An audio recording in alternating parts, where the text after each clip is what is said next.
FIFA সভাপতি ঘুষ খাইছে আর ডাইরেক্ট বিড়া মিছিল লগে মিল্লা ঘুষ খাইছে যদি ঘুষ না খাইতে হ্যাঁ তাহলে কে লেগে জাপানের লগে রাউন্ড অফ 32 নিয়ে আমরা ফেলাইছে হ্যাঁ এখন ধার যে কি আর সম্ভবত মনে ক্যাপ বার্থডে সেপ বার্থডে লগে পড়বো আমরা দিদি সুইডেনের লগে তো 30 বেড়ে দেই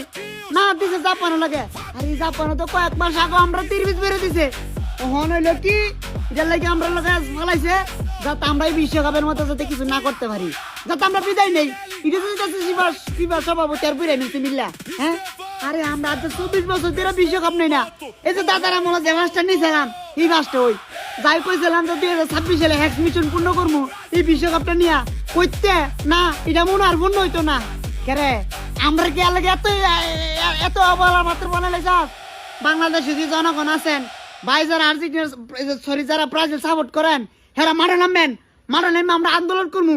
কে লেগে আমরা জাপান লগে খেলা ফেলাইছে আমরা খেলা ফেলাইতে হইব সুইডেনের লগে যাতে আমরা 30 দিতে পারি জাপানের লগে না যে এই জাপান আবার আমরা 30 বেড়ে দেবো ইতাম না মানতাম না ভাই যারা আছেন সবাই তাড়াতাড়ি মাঠে নামেন আমরা ডাইরেক্ট মিছিল দিব হরতাল দিব আমাদের দাবি একটাই যে জাপান না সুইডেনের লগে আমাদের খেলা চাই।